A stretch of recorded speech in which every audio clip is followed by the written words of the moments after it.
자, 대외적인 이슈도 함께 좀 점검을 해보도록 하겠습니다. 현지 시간으로 6일과 7일에 이어서 나타났었던 미중 정상회담에서 양 국가의 정상은 무역의 불균형 해소를 위해서 100일 계획에 합의를 했습니다.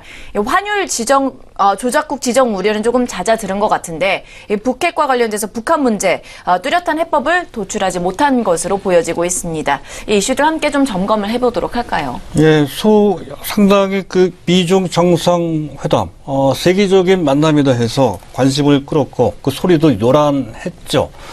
막상 뚜껑을 열어봤더니 역시 이 점은 사실 뭐 예상은 했었습니다. 특별한 어떠한 성과를 내기는 좀 어려운 상태가 아니냐 했던 건데요. 역시 그런 것 같습니다.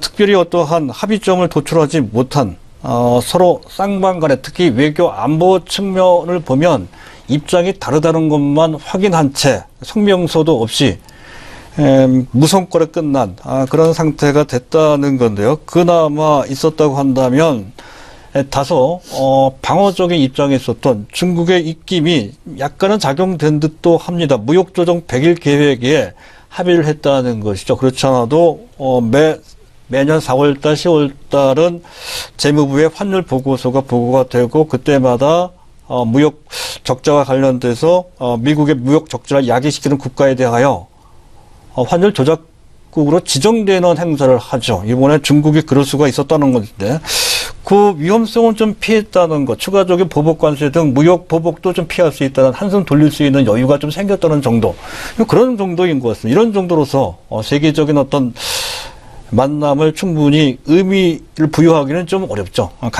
간신히 한째 첨예한 충돌은 좀 피했다 하는 정도로만 볼 필요가 있을 것 같고요. 우리나라 같은 경우는 오히려 대북 문제의 위험성만 좀 커지고 또 사드 보복 완화와 관련돼서도 조금 기대를 했던 건데 그런 기대에 충족시키는 결과가 전혀 나오지 않았죠.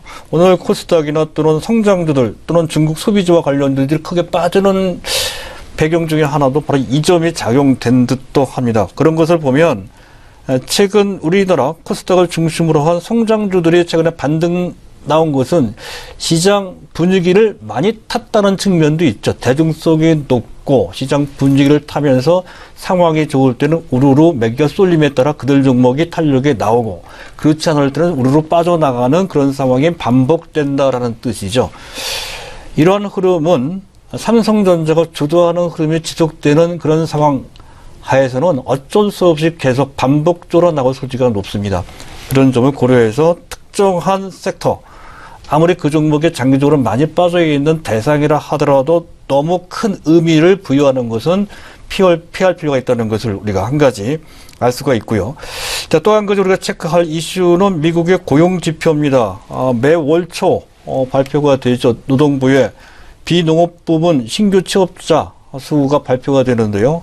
지난 3월 달에 9만 8천 명 정도가 나왔습니다. 상당히 작은 수치죠. 아무리 작아도 15만 명 이상, 적당하게는 20만 명 정도를 예상을 했고 여태까지 그렇게 나왔습니다. 그랬던 것이 거의 반토막 수준으로 나왔다는 건데요.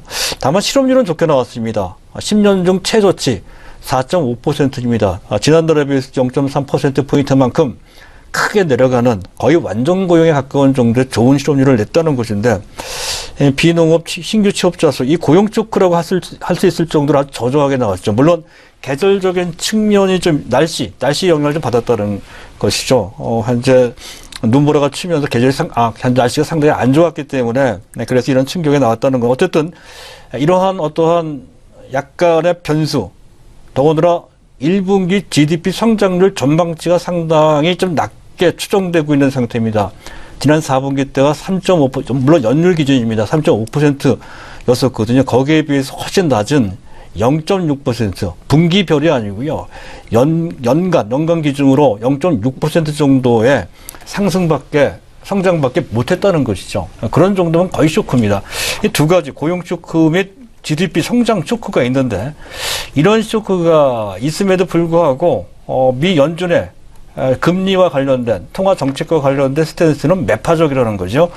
이런 점이 테이퍼 텐트럼에서 완전히 자유롭지 못한 신흥국들한테는 다소 부담으로 작용될 소지가 좀 있다는 것이죠. 오늘 당장 우리 증시에 큰 악재로 작용되는 것 같지는 않습니다만 항상 우리 머릿속에 염두에 둘 그런 악재, 잠재적 악재라고 생각하고 보실 필요가 있겠습니다.